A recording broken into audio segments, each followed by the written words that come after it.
On this week's episode, we finish off season 4 for Stranger Things. Is Chris Pratt's career on the terminal list? And are the minions ready for the rise of Gru? All this and more as we reach our next stop, the PCC Multiverse.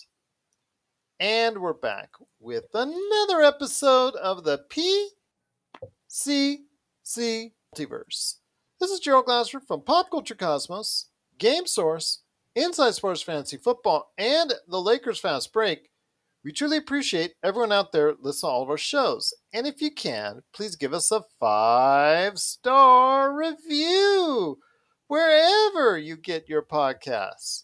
Plus, if you can like, share, subscribe, follow, or do anything that you can to support us right here at the Pop Culture Cosmos, Inside Sports Fantasy Football, Game Source, the Lakers Fast Break, and today we just finished a recording of 3 hours almost of NBA free agency coverage, so check that out wherever you get your podcasts at the Lakers Fast Break. Vampires and Vitae, all the stuff that we do tabletop RPG-wise at the Pop Culture Cosmos. And if you didn't check us out earlier this week, just go to our Facebook page in the video section. You will see a ton of hours of footage from earlier this week because every time I looked at my phone, I got a notification, ping, another tabletop RPG game in progress, ping, tabletop RPG game in progress right there at the Pop Culture Cosmos on Facebook. Seemed like every time I turned around, there was another tabletop RPG in progress. And if you can catch all that, plus our good friends Vampires and Vitae, wherever you get your podcasts, also as well, everything that we do right here at the Pop Culture Cosmos. And if you could support all of that, it is sincerely appreciated. But it wouldn't be a PCC Multiverse without my good friend. She is the stardust of everything that we do at Pop Culture Cosmos. You got to check out what she's doing today at Vampires and Vitae. Also as well, The Wild Beyond the Witchlight, of course. Mm-hmm. With Wizards and Wine. Yep, with Wizards and Wine. She's doing like the coast-to-coast thing as far as live, and also as well what she does as far as streaming it out to a worldwide audience as far as all the great tabletop RPG games that she does. It is my good friend. It is Melinda Barkhouse-Ross. And Melinda, I know you've been working extremely hard, torturing your players each and every time out, especially with this new game that you've started up. So I just am so glad that you're back here to talk pop culture with me once again. Yeah, it's so far so good. Both groups of players for the Wild Beyond the Witchlight seem to be having a blast. We just had our first full game with the Las Vegas group this past Monday. So I saw. Yeah, and we're just about to get into our second game with the girls back in Nova Scotia coming up this coming Monday. And remember, it does affect the game in one area affects the game in another area, correct? Yes, absolutely. And we saw a little bit of that, kind of hints of that in the session with the Vegas group. For example, both groups went to the snail races. So when the Vegas group showed up at the snail races, the champion from the races happened to be one of the players in the Halifax game. So they walked into the crowd chanting the character's name and little things like that. I'm trying to work in bit by bit before we get really heavy on that kind of stuff. But it's really exciting. It's really fun. It's almost like setting up the lambs for slaughter right there for you. I would never. Oh, no. You'd never do that.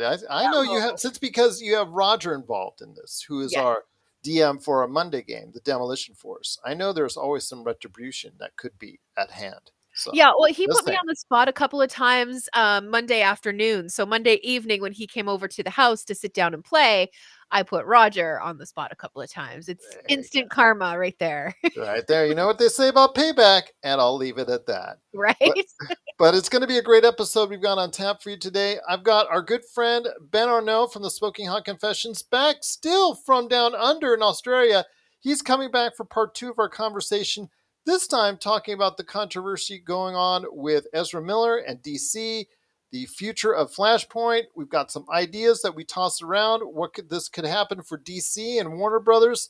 Plus, You know, I cannot ever have a conversation in full with him without a great barbecue grilling idea from the mastermind of Smoking Hot Confessions, the best place to go for anything barbecue grilling.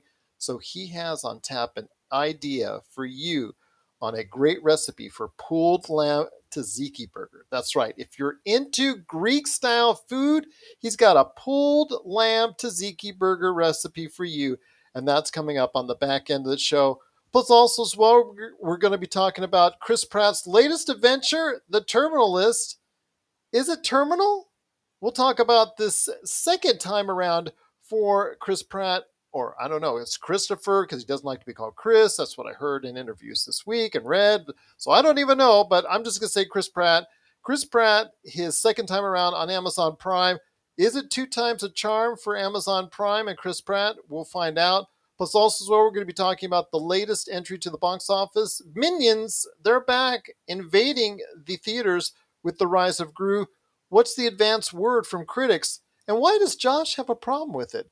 We're going to talk about that coming up on the show as well. Plus, we've got Peacock on the mind because Peacock, they announced, along with the stuff that's going on for later this fall for NBC, which is the Universal, the broadcast television that they've got, that everybody knows about here in the States. Peacock, their streaming service, we always go ahead and use them as the butt of our jokes, but where they stand right now heading into the fall, and does their lineup of shows actually interest us? Well, does it interest us at all? We're going to find out on the show as well. But first, my friend, we come down to it for season 4 of Stranger Things. Over 900 million hours have already been streamed on it as far as season 4 is concerned. I guess that it can still get the record and try and beat Squid Game. It still has not yet beaten Squid Game as far as the all-time streaming record for Netflix, even though, again, 930 or some odd hours, million hours there. That's a lot of hours right there for you. I do know that the Umbrella Academy and Money Heist, Korea, those, depending on where you're at in the world, this week have taken over for number one, but that's like that's a short time because we all know this weekend everybody's going to be tuning back for the finale of season 4 of Stranger Things. Well, your thoughts as far as this final battle that could be happening between Vecna, the latest boss per se, that's matched up against 11 and the rest of the kids that are part of Stranger Things. Your thoughts on Stranger Things as it closes out season 4? Well, it's definitely been a global phenomenon, and it's one of those shows that I've tried to watch a few times, and I just can't. I don't know. There's some kind of there's something blocking me from really enjoying the show, and I'm not really sure what that is. Which doesn't make a whole lot of sense because it's so D&D centric. Yep. Especially I mean last season and then this season in with Vecna. So Yep. I know they've got a lot going on when you start talking D&D and stuff like that. So it's weird that I'm not like Well, crazy about the show. it's just so funny anyways how you kind of get squeamish at horror when we talk about this, and yet you love vampires. Right. And doesn't vampires kind of tinge on horror there, depending Yeah. on, okay, What We Do in the Shadows is not horror, but that's Yeah. vampire related. But Yep. there are other vampire movies that do tinge on horror. So Mhm. kind of like when you say that, and then I think about, I was actually in the car the other day. I'm like, I remember you said that, you got freaked out when we talked about horror movies last week. And I'm like thinking, isn't this the lady who does vampires and Vitae? Yeah. Hmm, Yeah. Sure kind is. of Yeah. weird. Okay, all right. To each their own, I say. But Stranger Things, it has been a worldwide phenomenon. I was kind of worried. Well, I shouldn't say worried, but kind of interested to see if Stranger Things could still have the same kind of hold on the Netflix public at large like they once did when it was the foundational piece for a growing Netflix market as it approached and went over 100 million viewers, and then over 150, then over 200 million viewers. It is still, as we see with the over 900 million hours viewed, it is still one of the most bankable properties for Netflix. So it'll be a shame. I'm sure Netflix will be just very sad when Stranger Things ends with its season 5, whenever that comes out. I know they have a prequel in the works, or excuse me, I know they have a spin-off in the works Does it because, feature Vecna? who knows who it features, but it is the Duffer Brothers did say that they do have a spin-off in the works for Stranger Things whenever that day comes. Of course, with the long delays, season 5 may not come out until next year at the earliest, so we don't know when a spin-off would come, but it's just interesting to see that it still has this hold, and like you said, it lays a foundation based in D&D, but it expands on that so Yeah. much more. Yeah, absolutely. I didn't mean to make it sound like that's what the show was about. Well, I'm they did. sorry. They try to say it, at least as far as the people who don't understand what's going on in Hastings. They do a lot what we see in society today. Like, for instance, so many people blame a lot of the crime and things of that nature on video games, Right. and they do in the show. They try to emulate that, like saying D&D, which at the time in the 80s Yeah. was, if you didn't play it and you didn't understand it, you thought it was the stuff of the deities and devils, and this is stuff that's really unholy and shameful and all that type of stuff, and they were trying to get that across certain individuals that didn't understand what was going on or didn't know how to play the game. So you're seeing that a little bit here as far as that type of mentality is concerned. So yeah, I can get it, but yeah, just the success. You cannot argue with the success of Oh, what the Duffer Brothers have created. yeah, no, absolutely not. I wouldn't even dream of trying to dispute it. It's just not everything is going to be a hit with every single person, and you can't please everybody. And there's just something about the show that, just I don't know, it hasn't struck a chord with me. So I'm like, ooh, gotta watch that. Yeah, that's not. I don't know what that is. It's weird. But you saw the Squid Game. Yeah, So, and that was, a little bit bloody. it was pretty So, dark. Yeah, yeah, absolutely. But yeah, I can't explain it, Gerald. Do you want me okay. to explain what happens in my mind? You're crazy. Well, there's a Robbie Ross joke in there somewhere, but I won't want to There's so say many. it. Yeah. Yeah. But, that's the thing, though. We just are entranced, who does enjoy the actual series, are Yeah, just entranced by what happens next. I love the way that they set up the episodes one upon the other. I kind of like have a little issue with the way they structured it between volume one and volume two. Volume two, as far as season four is concerned, only has two episodes. Mind you, they're extended episodes, right. and one of them is the length of a movie at 2 hours reportedly. So okay, I get that, but why didn't you just space it and even it out between, maybe if you're going to have longer episodes of volume two, maybe like 3 or 4 episodes, and then make 6 on the front side, 4 on the other. I don't know. I understand why they split it up. I just don't understand how the allotment of episodes came out. Sure. I have a theory about that. And Okay. it comes from the radio background, and it comes from a lesson that everybody learned watching Entertainment Tonight, Do do actually. do do do do do Yeah, do. that's the And it just one. actually won us like 50,000 daytime Emmy the other day. But go ahead. Yeah, What's the right. Yeah, yeah, let's talk about that one some more. Um, no, but it's this thing called the 80/20 rule. So what you do is you give 80% of your content, end with a teaser, and get them to come back for that last little 20%. So, you have all of those episodes, you're left on that cliffhanger, and then you got 2 more episodes extended, granted, yes. But it leaves you wanting more. So when it comes out, you're guaranteed to be there the day that it drops so you can watch it.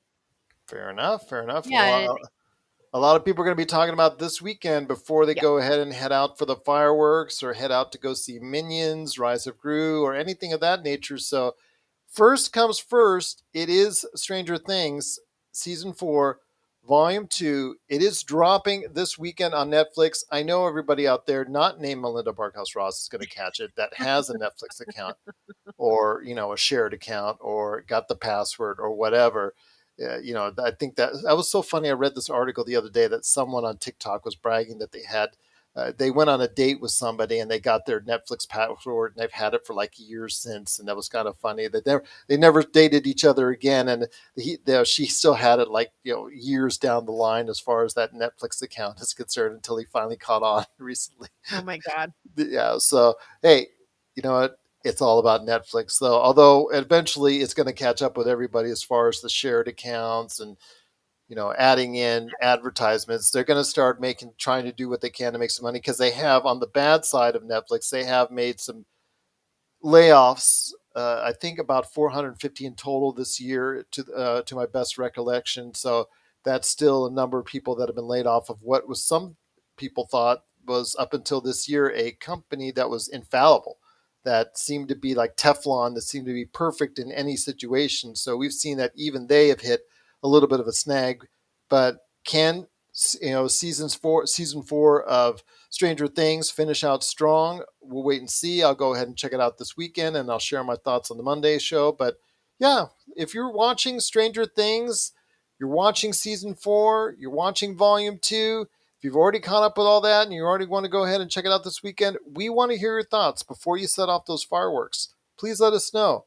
If you are really into Stranger Things Season 4, Volume 2, and your thoughts on how this season concluded for Stranger Things, please let us know.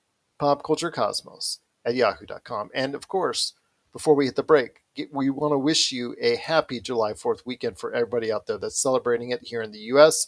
And also, everybody out there, have a great weekend as well. Also, happy Canada Day today, Yes. Friday. Like, Yes. close enough to Friday here for us. Happy Canada Day as well. Oh, Canada. That's the best I can do as a American. I mean, Sorry. it's pretty good. It was pretty Okay. good. Don't ask me to read the rest. I can do the rest, but it's just like, oh, Oh, but is it the Canada. official version with the English and French in it, or is it Blah, blah, blah, blah, that's okay. Let me blah. Okay. yeah, that Yeah. sounds unofficial to me, Gerald. That Yeah, sounds that's very unofficial. yeah. But again, if you have Canada Day weekend, and also as well weekend, please let us know. PopCultureCosmos@yahoo.com. Well, my friend, there's still much more to talk about on today's program. And do not forget that we have Ben Arnault from the Smoking Hot Confessions coming up later in the episode to talk DC. And oh my gosh, has he got a tasty recipe for you to listen to? That's coming up on the back end of the show. But first, my friend, it is Minions, The Rise of Gru. This, I don't want to say it's a surprise that we've gotten this far with the Despicable Me world universe / Minions universe. I think that when I first enjoyed Despicable Me #1 way back when, I did not foresee this being extended to this far out, where you could actually think about possibly getting up to $150 million, which is what's being projected worldwide at the box office this weekend for Minions. I did not think that this was a property that you could extend this far out, but heck, Universal, Illumination, I know we pick on Universal stuff all the time, but you know what? There are a couple things that they do right. And even though it's not getting great reviews, in fact, it's only got a 55 right now on Metacritic, I think that Minions, you just have those cute minions all over the screen doing that silly stuff. I think you can do 2 hours of that. You can get away with it. You'll still be making money. Yeah, I couldn't agree with you more. And I think that that's really the essence of the films is that silliness that you get from the Minions. Yeah. Yeah, and I mean, obviously, when Groot gives in and you know, what's the word I'm looking for? I don't say falls in with, but gives into the silliness of the Minions as well, or the girls. That's very satisfying when you see Groot, who's been Gru. trying to be Gru. sorry, Gru, yeah. We see him trying to be the tough guy. You see him trying to be, the evil mastermind, and he just falls to pieces over a fart gun. I mean, that's great. That's good But, stuff. but those minions, you can actually literally have them go on forever as long as they're Oh yeah. successful, as long as people want to watch it, because whoever does the voices, you don't know, because Kevin and all the other minions they you can tweak their voices to go ahead and make them sound like that, all that stuff. And Yeah. then, but with Steve Carell's Gru, Yeah. that's the thing. As long as Steve Carell wants to do it and is able to do it, that's the problem. There's going to be eventually a finite time for that as far as Gru's character, or unless you can find someone that can sound a lot like him. I know that I was watching a Netflix for Kung Fu Panda, I think a TV series that's set up, and I don't think it is Jack Black. And the first time they went around without Jack Black, it sounded pretty good. Right. Pretty good. This time around, I'm not really convinced. If it isn't Jack Black, it doesn't really sound that good. But that's for upcoming special for Netflix if you want to go ahead and watch that for Kung Fu Panda. I actually threw that trailer up on the Pop Culture Cosmos site. But getting back to what we're talking about with Minions, they're so darn cute and they're so darn funny. I know that Josh had a issue with the actual reception, the critical reception. Again, it's mediocre at best, and he had a really big issue with it today in social media because he pointed out to everyone out there that Minions is not supposed to be like this thespian thing that's going on. And I know that a lot of critics are pointing out the issues with the plot. This is a Minions movie. It's just got to be setting up the stage for 2 hours of Minion jokes, and I think everybody's good with that. Yeah, I agree. Like I said, it's 2 hours of fart jokes and, butt jokes and, getting kicked in the crotch. That's all that you should expect from these movies. Or slamming something huge or heavy on their heads, like Yeah, the old Wile E. Coyote and right. Roadrunner Or, cartoons. like cracking one of them and shaking him up so he's a glow stick, stuff like that. I have a question though. Was Steve Yes, Carell in the Minions movie where Sandra Bullock played the villain that the Minions were following? I believe he has been in the each and every one. I don't think Was he in he. that one? Yeah, I Funny. think he was. No, I think the Minions movie it has at least had a. It may or may not. The first Minions movie may or may not have had him in there. I don't remember. I've seen it, but they kind of blurred together for me. I think every time though that Gru has appeared on screen, it has been voiced by Steve Carell. Even the younger Yeah, Gru, like you're seeing with this one, because it's the rise of Gru. It is a even a younger like tweaked, like the Minions voices are tweaked, yeah. from real voice actors. His voice was tweaked so that it would sound like a younger version of Gru. I believe every time that you've seen Gru on screen, whether it is on the Minions movies where he's either not been on very much or just playing a smaller part, or the Despicable Me movies where he's the major part of it, it's all been Steve Carell so far to this point. So yes, absolutely.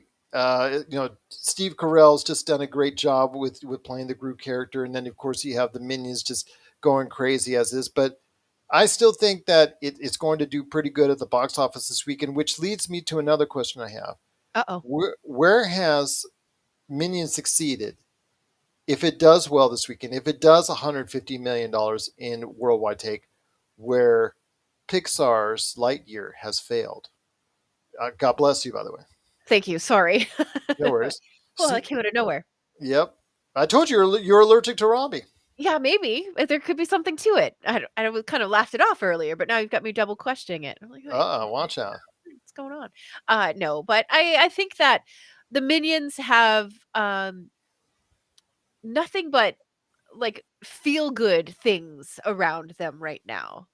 Um, and I don't know that that's necessarily the same for Buzz Lightyear. I don't know. Maybe we've grown out of Toy Story. I don't know. And the Minions, it just exactly what to expect every single time you go to one. They don't really change the movies that much. I know Tim Allen recently said in the last couple of days about the fact that he really had no say in this controversy in regards to him not voicing the Lightyear character because he said simply stated he doesn't feel any connection from the Lightyear character in Lightyear, which was voiced by Chris Evans, to his character that he's done in the Toy Story movies. There actually is, if you watch the movie, a little bit of a connection between the two. That's why the movie was created in the first place. So there is a little bit to draw from there, but maybe not enough for him. Again, there's something that I think people are just trying to reach for answers why it didn't connect as far as a big audience is concerned. People, myself, I think Disney Plus, the fact that it will probably be on Disney Plus sooner than you can shake a stick. The fact that that's going to happen pretty soon, I'm sure that that's an issue. I think that the fact that it just like a lot of people say they're done with the Toy Story. They've grown up with Toy Story and they've grown and moved on from Toy Story. I think that may have been an issue as well. So I think that unfortunately, as much as I wanted this movie to succeed, Lightyear unfortunately could not fit the bill. And Minions was just, again, doesn't have to be great rated, just has to go out there, 2 hours of Minion jokes, and I think you're all set for a younger audience, a family audience. A family doesn't have to worry about any of the factors as far as knowing with the Toy Story IP or anything like that. They just know that Minions is a recent set of movies that they're familiar with and that their kids actually probably have grown up with, and they're ready to go ahead and check it out this weekend. Yeah, that's a really good point. You don't have to be familiar with the Minion story to enjoy a Minion movie, but You can just there watch may a be. commercial and know the Yeah, thing. absolutely, That's and about as much depth as you need. yeah, and maybe, with the way that the Toy Story movies have rolled out and they've gotten, all of this emotional stuff that has happened in the movies and all of these emotional connections with people, maybe it was just too late. Maybe if this had come out 5 years ago, closer to when the last Toy Story movie was, maybe if it had been like a year or 2 right after that, the movie might have done a lot better. Absolutely. In fact, Tim Allen said he thought it was going to be a live action movie for maybe that was the plan all along originally, and then maybe Right. Pixar got a hold of it. So as far behind the scenes, I don't know for sure. I haven't asked around in regards to that, but I know that with Lightyear again, there's some disappointing returns, even for a movie that's people thought it was okay, not too bad. It's just the thing is, I think like you said that the people just don't have the connection to the Toy Story movies anymore, and the fact also as well that people know, especially after what we saw this past week with Doctor Strange and the Multiverse of Madness hitting Disney Plus 6 weeks after its release. They just have to wait a few weeks and it's already there. And they get an actually great quality version of it. I mean, the Doctor Strange version, I know you fell asleep or didn't actually get to finish it at that time. We're It's getting a further and further into the movie, by the way, before we fall okay. asleep. Yeah, I It's a think I think tonight's the night. I think tonight we're gonna make it all the way through it. Okay, fair enough. But it's a great version. It's IMAX enhanced. Yeah. It's got all the bells and whistles added to it. For me, it was a better experience watching it on my home TV than it actually was in the theaters, which I can't usually say that about a lot of movies. So yeah, right there for you with Disney Plus. I think that's part of the reason why Lightyear has not connected with a worldwide audience. But we'll see what happens when it hits Disney Plus. But right now, it is Minions: The Rise of Gru hitting theaters. We'll see how well it does. Josh and I will report on it for the Monday show. But what are your thoughts on Minions, Rise of Gru, and the Despicable Me franchise? Are you into some Minions this weekend at the box office? Please let us know. PopCultureCosmos at yahoo.com. Well, before we head to the break, the terminal list. Deja vu, my friend. It is Chris Pratt getting ready with his guns, getting ready to shoot some things, shoot some people this time around. He's not going into the future.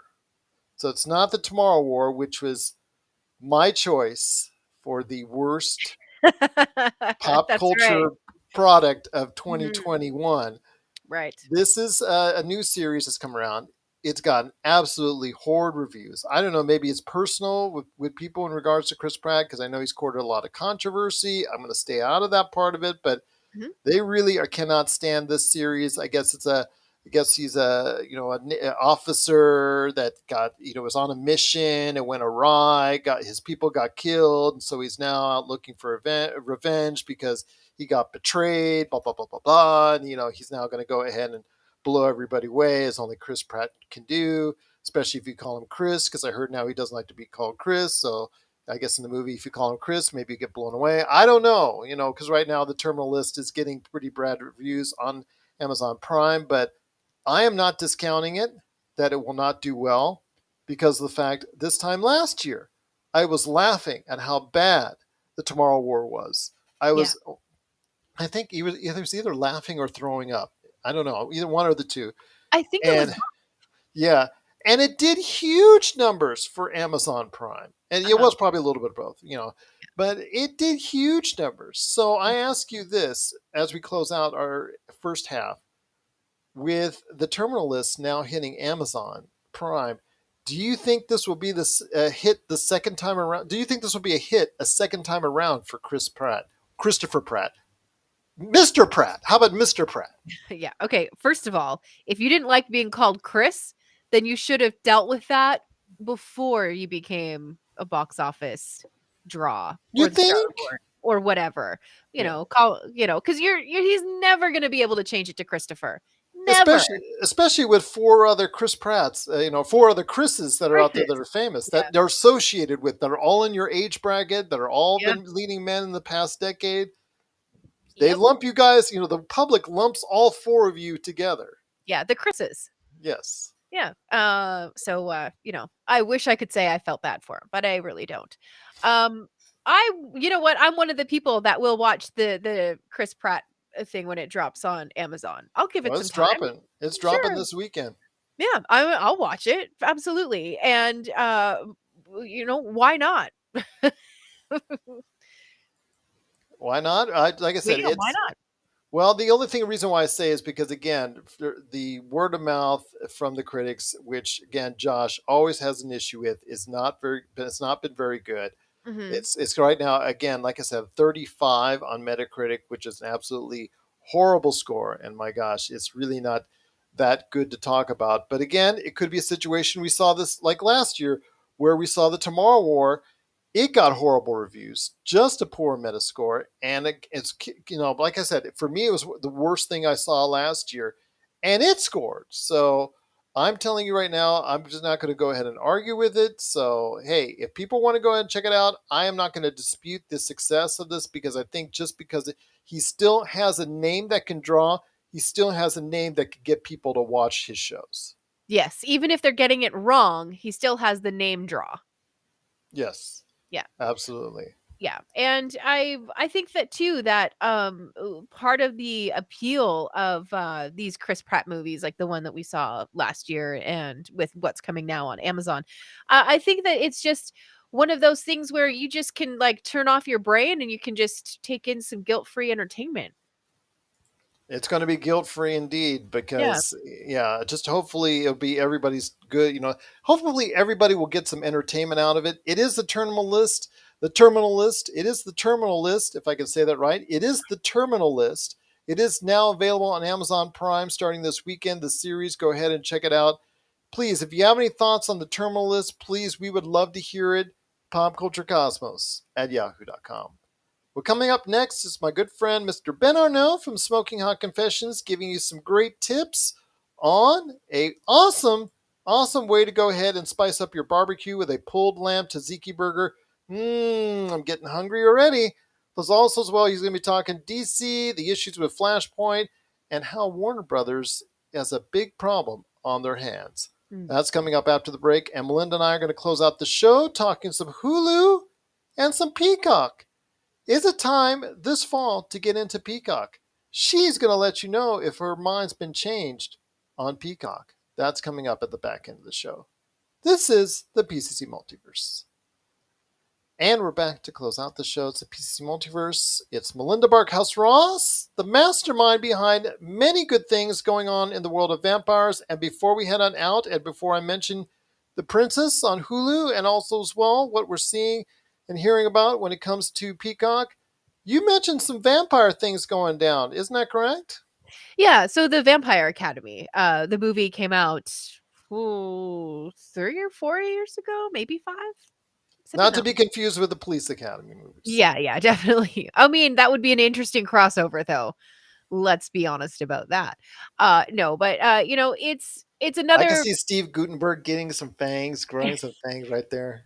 Yeah, it would be incredible. It would Michael be. Winslow making some voices, and then I was like, Mhm. like Yeah. that. It'd be amazing. I would watch the crap out of that.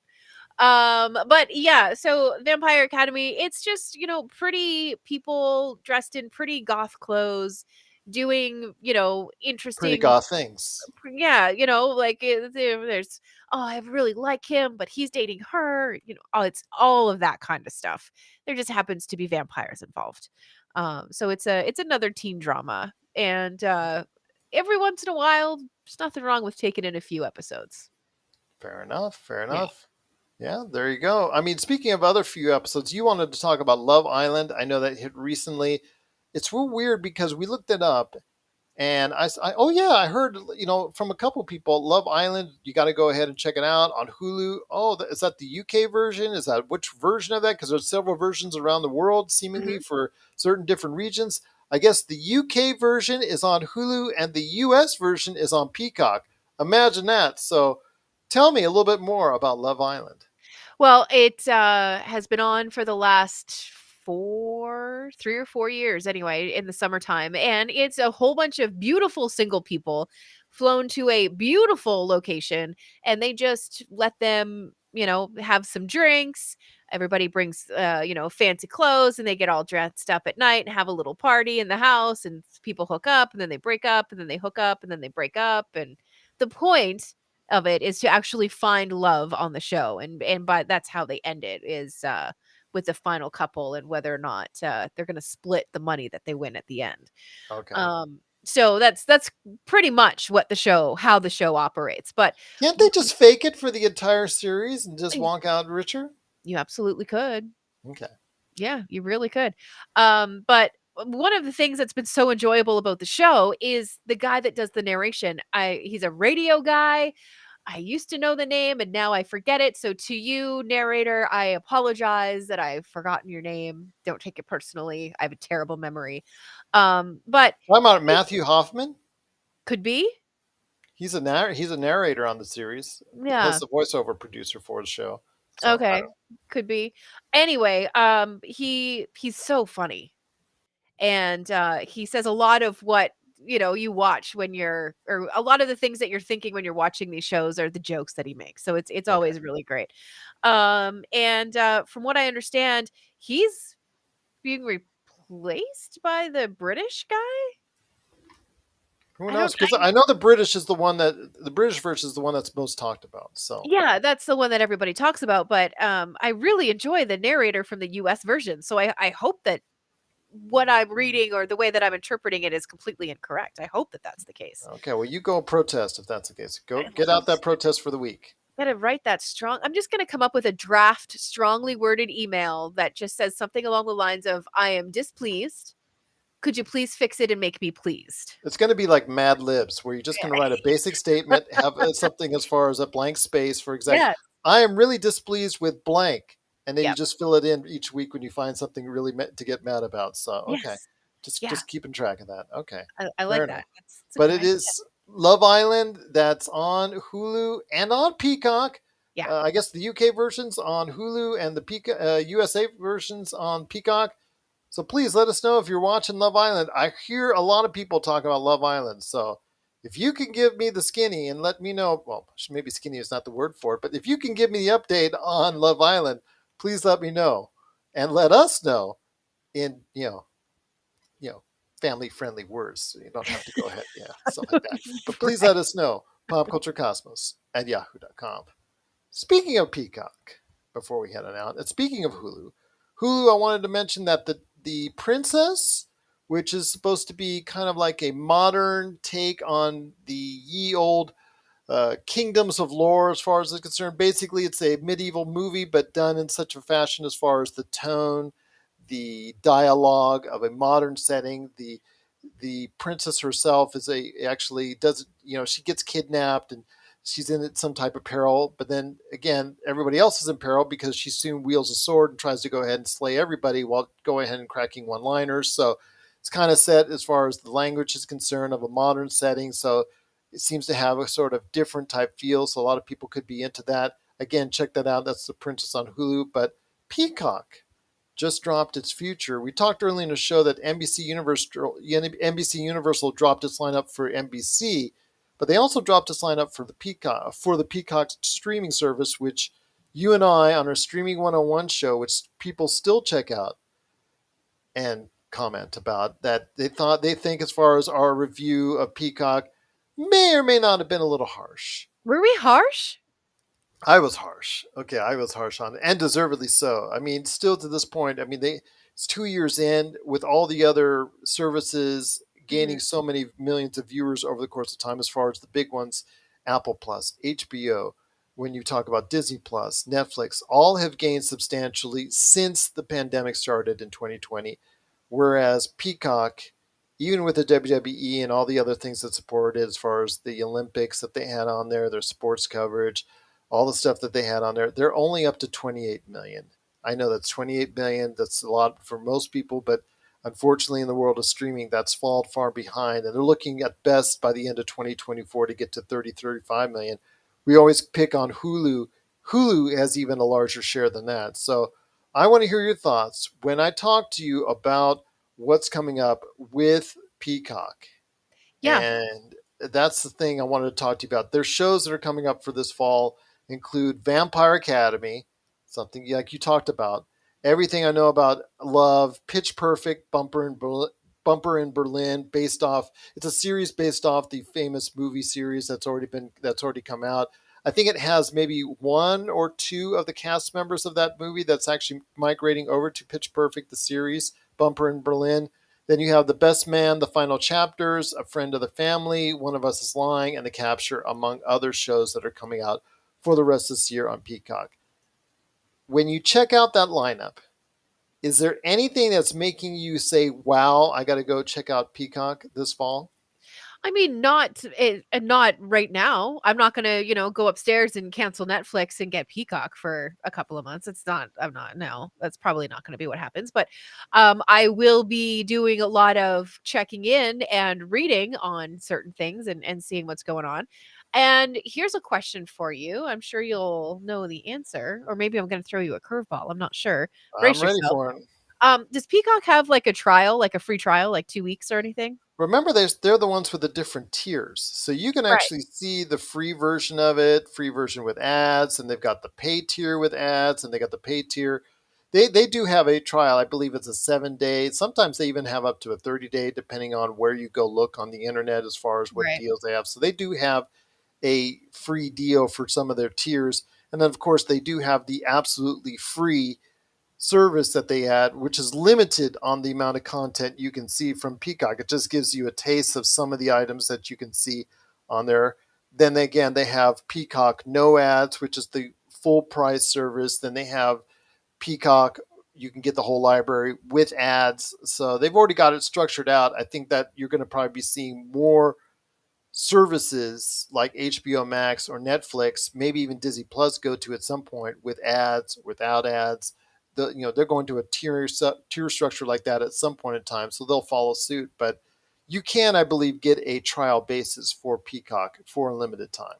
Yeah, well, I'll wait until, like, September, and Okay. I'll get a free trial, and, I'll kick back and see what's up and see how, these new shows are doing and how they're being rolled out, but I'm definitely going to, keep an eye on what they have coming and how they're marketing them and all of that kinda stuff. That'll be interesting to follow. Well, my guess is that what they'll do is, I'm just guessing, Okay. that when their shows, as far as their, especially the fledgling shows that they haven't been shown yet to the public, as they come out, as they premiere, maybe they'll showcase one episode on the free version, the absolutely free version of Peacock. So maybe that's a way you can go ahead and check it out to see if it's something that you like. That would be the smart way for me. If I've got that free version sitting there, that most of my people that have Peacock that are on as a free service, then Yeah. I would go ahead and at least show them a sample of why and a reason why they need to go ahead and pay a little bit larger for one of those tiers. Yeah, that's a really smart way to do it and to look at it. Um, that would be very clever of them, and dastardly, but clever. Now, if they don't do that, they need to go ahead and get us in there. We'll Yeah. go ahead and make sure that they have a Vampires and Vitae section in Yes. there, Uh-huh. along with the Vampire Academy. That way, the algorithm is, since you watch Vampire Academy, you need to check out this from Vampires and Vitae. Yeah. Yep, that's exactly the way that should go. Okay, fair enough indeed. But listening to the lineup Yeah. that Peacock has coming down the lane, are you excited out there for what's coming up with Peacock? Are you going to get into Peacock this fall? Please let us know. Popculturecosmos at yahoo.com. Because I really don't want to spend my whole time and whole year laughing at Peacock, because it kind of hurts because the WWE's there. And I've Yes. always said that the WWE's there and nothing more. I'd really love a reason to go ahead and get Peacock more than the free version. So please, is there a reason why I should do that? Please let us know. Popculturecosmos at yahoo.com. My friend, it's been a great episode. But before we head on out, I wanted to let you know, Shorzy, you recommended Shorzy to me Yes. a couple weeks ago. Uh-huh. And I want to let you know that I have checked it out. And And I think it's like Slapshot, the 2022 version. If you're familiar with the old movie by Paul Newman, uh-huh. and yes, the brothers that always seem to get in fights everywhere, seems to me like it's a modern day updated version that, or at least it takes very liberally from that movie. Your thoughts on that before we head on out? Okay, so it is a spin-off of Letterkenny. So if you have been watching Letterkenny, then you know at least of the character Shorzy because you never see his face Yeah. when you're watching Letterkenny because it's the main character from Letterkenny who plays Shorzy. Mhm. Right? So there's that's the connection between the two shows. And Shorzy just I don't know, man. It was such a fun watch. And by the end of it, by the end of I think it's only 6 episodes, you suddenly realize that in between all of the crude humor and all of the swear words, it was actually a story that had quite a bit of heart to it. And that's what I enjoyed so much when it ended. You know, like Reminds when me of The Boys. yeah, like when he was talking to the girl, he was like, "I'll be so good to you. You'll wake up in the morning and there I'll be waking up beside you, just being good to you." Who doesn't want a line like that? I mean, come on. It was great. It was such a good show. Although if Robbie says that to you, it's like, I know where you got that. I know where you stole Yeah. that line. Yeah, that's right. But Well, this we have go ahead. everybody at work watching it, so now, you walk into the pizza shop and it's a whole bunch of, Shoresy quotes being thrown around the restaurant and stuff like that. No, it's a lot of fun, and there's so many great one-liners and quick little quips in there. It's just chirping the entire time. It's great. Well, if you get a chance, everyone, check out Shorzy. Like I said, the Shorzy series though has a lot of influence from Slapshot. So if you're into a little bit of a hockey, light themed, somewhat vulgar, but Yeah. still very good hearted show, please go ahead and check out Shorzy and share us your thoughts. Popculturecosmos at yahoo.com. Well, my friend, thank you so much as always for being so much a part of what we do here at the Pop Culture Cosmos. But any last thoughts before we head on out? Okay, if you have enjoyed, if you've ever caught an episode of Vampires in Vitae, the originators, the World of Darkness, they're the people that put out the Vampire the Masquerade books. They're about to launch, I believe it's tomorrow. They start their live stream of their new season. It's called New York by Night, and you can absolutely pop onto Twitch and have a look at it. The first couple of seasons I followed and they were really great. The storyteller Jason Carl works with World of Darkness, and he's an excellent storyteller. He's so good. And if you want to see the game, done per rules as written, absolutely watch this. Vampires in Vitae is very rules light. We took a lot of the crunchiness out. But if you're looking for like the real way to play Vampire the Masquerade, then check out New York by Night. It starts tomorrow or I today, I guess. kind of like the way you guys do it a little bit more. You guys seem to have so much fun when I watch you. Oh my gosh, it's just silly fun times with friends around a table. That's really all that tabletop RPGs are. That's indeed true. That's Mhm. very much true indeed. So for Melinda Barkhouse Ross, this is Gerald Glassford. It's another beautiful day right here in the PCC Multiverse. We thank you for listening. And here's hoping you have yourself a great